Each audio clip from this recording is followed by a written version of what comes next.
While Netanyahu is fielding some allegations at home, those 3 corruption scandals, police recommendations of an indictment, as we reported earlier, now he is in Brussels. He is there meeting with Secretary of State Mike Pompeo as we speak.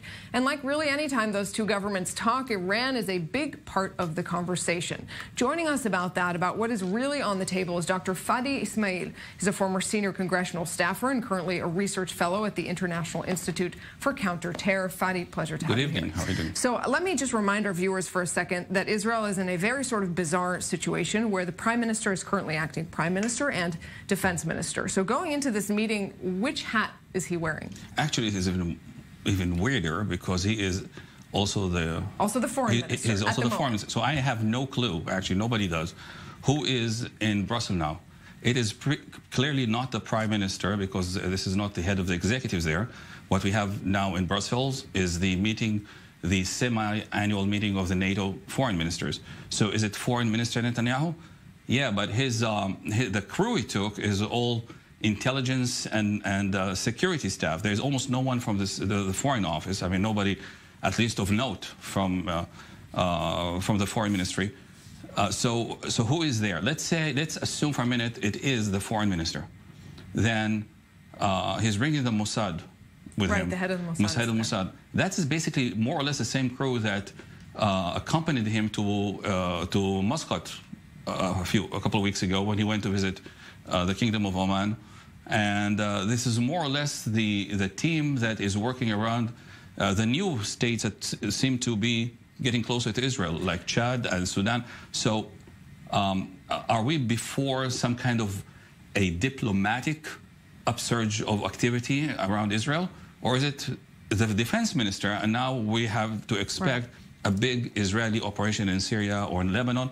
I have heard a report from within the meeting that Netanyahu has already threatened Lebanon through Secretary Pompeo that the recent actions by Hezbollah are completely unacceptable to Israel. So let's talk about that for a moment, because that means Iran. If we're talking Lebanon and Syria, we're talking about Israel's concern about Iran's spreading in the region, including Hezbollah, the Shiite group supported by Iran.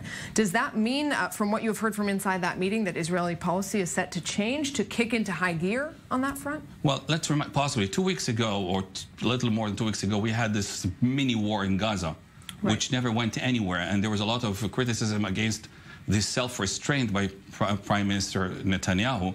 And we heard all kinds of murmurs that, hey, just wait a little bit, a couple of weeks, and you will understand why Israel was so self-restrained. Okay, now we are 2 weeks later, and all of a sudden Netanyahu, as the defense minister, meeting with Pompeo, and in previous times when these kinds of urgent meetings happened, in some cases, we saw big military actions after that. So let me see if I understand. You're saying that there was a sort of, Netanyahu didn't take it too far in the last mini war, as you call it, with Gaza, because he's preparing for a different front.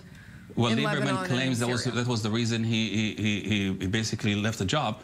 But we heard, if you remember, some members of Knesset and some people said, hey, something is coming by. The question is this: if it is Foreign Minister Netanyahu, are we going to see some big diplomatic something, or if it is Defense Minister Netanyahu, are we going? You know, remember when Olmert met with Erdogan or spoke to him, and then a day later we attacked the nuclear reactor in Syria.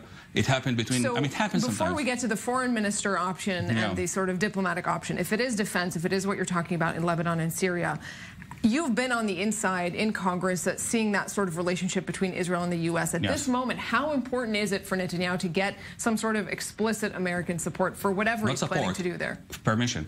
Permission. It sounds now, because they are promising us such a big thing. I mean, we've been like 3 weeks waiting for this big event that everybody has promised us. Remember, that was the reason that Israel did not start a full-on war in Gaza. So what is it?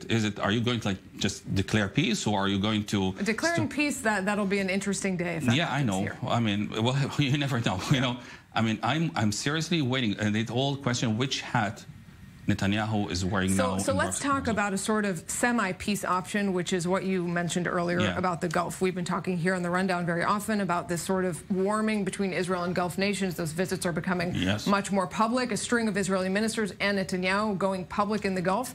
Do you think that something is really substantially changing, that there is a significant shift going public now? Look, getting into the head of the region, from the standpoint of how the region sees Israel, this is a revolution.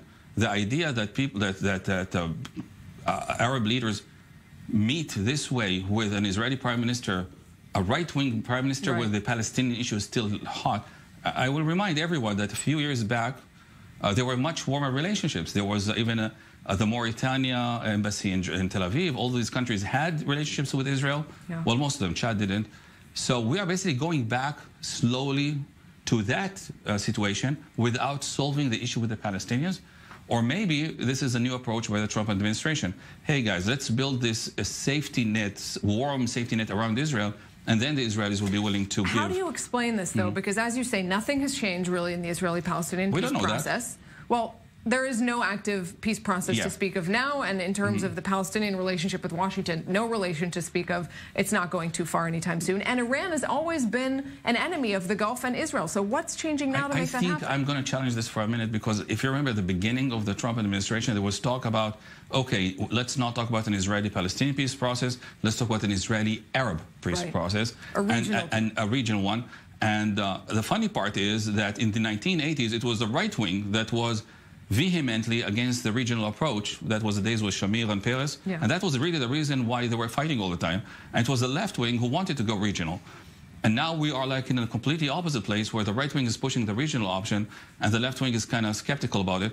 But what I think here is what we see as a fruition of that policy. Would that work? I don't know. But I think what Trump is trying to do here is basically lay the bricks one by one around Israel, that it feel much more comfortable with a much warmer neighborhood, thinking that maybe that will help the Israelis to say yes to all kinds of very painful concessions and we have heard some talk of this. Briefly, Fadi, let's not even talk about Israeli concessions for a moment. We heard from the Israeli ambassador, to the UN last week, Danny Danon. He told us, I-24 News, that they are getting ready for this peace plan to be revealed next January. But with zero communication between the Palestinians and the White House, how can that get off the ground? How do we know it's zero communications? I want to remind you, that's what they say. I want to remind you that we didn't know about the Oslo process until we knew about the Oslo process, and it was going on for a year.